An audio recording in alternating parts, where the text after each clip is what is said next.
Bonjour, je vais aujourd'hui vous présenter la nouvelle tablette Ordissimo. La première chose à noter, c'est la fluidité globale de la tablette. Donc ici, je passe d'une application à une autre, vraiment de manière hyper simple, hyper fluide et surtout rapide et confortable. Chaque application a été pensée pour que ce soit facilement utilisable avec son doigt. Je peux par exemple aller écrire un mail avec mon clavier virtuel. Les touches sont écrites particulièrement grosses, pour qu'il soit très simple à utiliser. On a par exemple les touches 1, 2, 3, 4, 5, 6 sans avoir besoin d'aller dans des menus impossibles. On a les touches copier-coller. Pour les signes un peu particuliers, c'est assez simple, ça s'affiche automatiquement, il n'y a plus qu'à choisir. On peut tout bêtement ranger son clavier tactile. On peut ensuite aller sur Internet. Alors, la tablette Ordissimo affiche bien sûr le flash de manière extrêmement fluide et agréable. On va aussi pouvoir regarder ses photos. On peut récupérer d'un appareil photo numérique. On va pouvoir faire tout un tas de retouches photos. On va pouvoir par exemple aussi lancer un diaporama. Donc de manière assez simple, on peut les faire passer. On va pouvoir zoomer, dézoomer sur chaque photo. Vraiment en effleurant le clavier tout naturellement. Dès que je suis perdu, dans ces cas-là, je peux quitter. Si ma photo est de travers, je vais pouvoir tout simplement la faire pivoter. Je vais pouvoir également recadrer ma photo. Donc je sélectionne vraiment avec mon doigt la partie qui m'intéresse.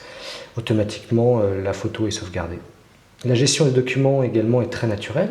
Je peux aller voir des images, je peux aller, par exemple, dans ce document-là, faire défiler tous les documents du répertoire simplement, en choisir une, la copier.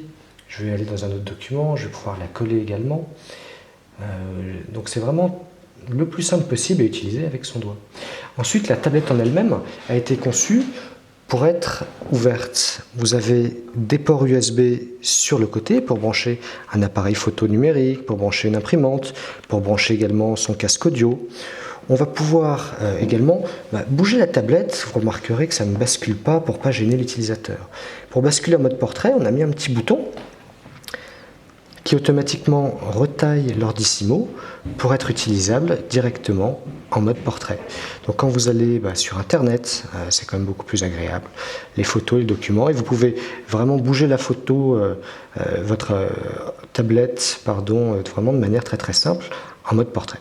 Et pour rebasculer en mode horizontal, il suffit de appuyer sur le bouton et automatiquement Ordissimo rebascule en mode horizontal. Et donc pour fermer sa tablette, on a un petit bouton au-dessus qui se situe à ce niveau. On a également un petit clapet qu'on peut enlever pour pouvoir la tenir naturellement dans ses mains. Au contraire, quand on a envie de la poser, hop, on peut le déclencher.